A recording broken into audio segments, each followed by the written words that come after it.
बिस्मिल्लाहिर्रहमानिर्रहीम। Assalamu alaikum. How are you students? I hope you are fine and safe. It's your video lecture of standard 10th on the behalf of Leeds Grammar School.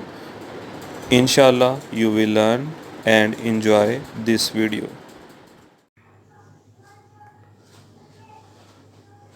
Ji students, अभी physics में हमारा जो topic है question number 5 है notes में से, what are damp oscillations, explain with example. इसमें example जो हमारी है वो कंस्ट्रक्शन ऑफ शॉक अब्जॉर्बर है। तो सबसे पहले हमने ये देखना है कि डैम्प ऑसिलेशंस का मतलब क्या है। ऑसिलेशंस का मतलब होता है किसी भी चीज की वाइब्रेशंस। कोई भी चीज है वो जितना वाइब्रेट करती है उसको हम ऑसिलेशंस कहते हैं। फॉर एग्जांपल, अगर हमारे पास एक बॉल है, ये हमारे पास अगर एक बॉल है, हम इसको जो है वो जमीन पे हिट करते हैं तो ये क्या होगा, ये बॉल जब ग्राउंड से जो है वो हिट होगा तो ये ग्राउंड से हिट होके जो है वो किस तरफ मूव करेगा, अपवर्ड मूव करेगा। तो ये जो अपवर्ड मूव करना है, फिर ये दोबारा ग्राउंड की तरफ आएगा, ग्राउंड से दोबारा जो है वो अपवर्ड मूव करेगा। तो ये बॉल की जो है ये वाइब्रेशंस हैं जिनको हम ऑसिलेशंस कहते हैं। और हमने ये देखा है कि कोई भी बॉल है जब उसको हम ग्राउंड के साथ हिट करते हैं तो वो उसकी जो पहली हिट की हाइट होती है वो यहां तक है, नेक्स्ट जो इसकी टकरा के नेक्स्ट जो हाइट आती है वो उससे कम होती है, फिर जब उसकी थर्ड बाउंस पे जो हाइट आती है वो उससे भी कम होती है, फिर फोर्थ बाउंस पे जो हाइट आएगी वो उससे भी क्या होगी, कम होगी। उसकी रीजन ये है कि ये जो फ्रिक्शन है इसकी ग्राउंड के साथ, उस ग्राउंड की फ्रिक्शन की वजह से इसकी जो हाइट है बाउंस की वो कम होती जा रही है। तो यही चीज जो है वो डैम्प ऑसिलेशंस होती है। अब सबसे पहले हम इसकी डेफिनेशन को पढ़ते हैं। डैम्प्ड ऑसिलेशंस क्या है?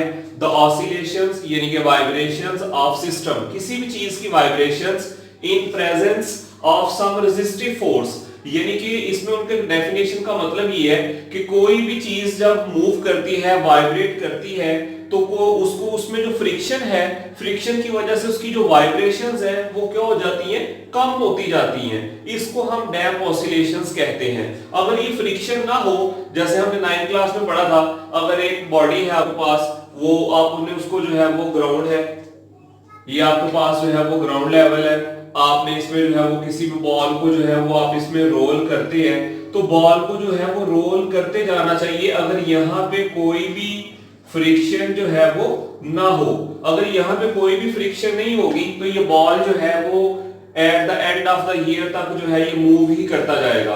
अगर जब फ्रिक्शन होती है तो फ्रिक्शन किसी भी चीज की मूवमेंट को स्लो डाउन कर देती है, जिसकी वजह से वो चीज जो है वो थोड़े टाइम के बाद रुक जाती है। यही चीज यहाँ पे डैम्प ऑसिलेशंस में हमने पढ़नी है कि डैम्प ऑसिलेशंस का मतलब कि कोई भी बॉडी जब अपनी वाइब्रेशन स्टार्ट करती है तो वो पहले वाइब्रेशंस अपनी पीक पे जाती है, फिर जब नेक्स्ट उसकी टर्न आती है तो सेकंड वाइब्रेशन में उसकी जो पीक है वो थोड़ी कम हो जाती है, क्योंकि यहाँ पे फ्रिक्शन की वजह से यहाँ पे एयर फ्रिक्शन हो सकती है। तो थर्ड जब इसमें बाउंस आना है, थर्ड बाउंस में भी उसने कम हो जाना है, फोर्थ बाउंस में उसने मजीद कम हो जाना है, और इसी तरह से कम होते होते एक टाइम आएगा कुछ देर के बाद कि वो बॉडी क्या हो जाएगी, स्टॉप हो जाएगी। तो स्टूडेंट्स ये हमने ग्राफ बनाया है। ग्राफ में आपको पता है कि जब आप वर्टिकल एक्सिस यूज करते हैं तो अप साइड पे जो वाई एक्सिस है वो पॉजिटिव होता है, डाउन साइड पे जो है वो क्या होता है, नेगेटिव होता है। तो अगर हम इस पूरे लेक्चर को सम अप करें तो इसका मतलब ये है कि कोई भी सिस्टम है उसकी जो वाइब्रेशंस है वो एट द टाइम बीइंग जो है वो कम होती जाती हैं ड्यू टू फ्रिक्शन। फ्रिक्शन का मतलब यहाँ पे है सम रेजिस्टिव फोर्स, यानी कि रेजिस्टिव फोर्स का मतलब फ्रिक्शन की वजह से उसकी वाइब्रेशंस में जो है वो कमी आती है, जिसको हम डैम्प ऑसिलेशंस कहते हैं। तो स्टूडेंट्स अब इसमें हम नेक्स्ट एग्जांपल समझते हैं, कंस्ट्रक्शन ऑफ शॉक अब्जॉर्बर, कि हमारी गाड़ियों में जो शॉक अब्जॉर्बर है वो भी किस तरह से शॉक को जब अब्जॉर्ब करता है तो उसकी भी वाइब्रेशंस जो है वो आहिस्ता आहिस्ता कम होती जाती हैं। शॉक एब्जॉर्बर जो हमारे पास गाड़ियों में यूज़ होते हैं, they are the application of practical application of damped oscillation. Shock absorber इस पॉइंट से गाड़ी के साथ अटैच होता है। On the lower hand side ये जो हमारे पास पिस्टन है ये ऊपर वाली गाड़ी के साथ अटैच है। Between the piston and this point we have some certain oil. होता ये है कि जब गाड़ी किसी बहुत बम्पी जगह से गुजरती है तो अगर ये ना लगा होता है शॉक एब्जॉर्बर तो गाड़ी बहुत बुरी तरह वाइब्रेट करती। लेकिन क्योंकि शॉक एब्जॉर्बर लगा होता है तो वो इस गाड़ी की वाइब्रेशनल एनर्जी को हीट एनर्जी में कन्वर्ट कर देता है। इस तरह से ये मतलब आप डैम्प्ड ऑक्सीलेशन को यूज़ कर सकते हैं। So this is Okay students, now you have to learn this question from your notes and do written practice and send pics to us. Stay home, stay safe. Allah bless you.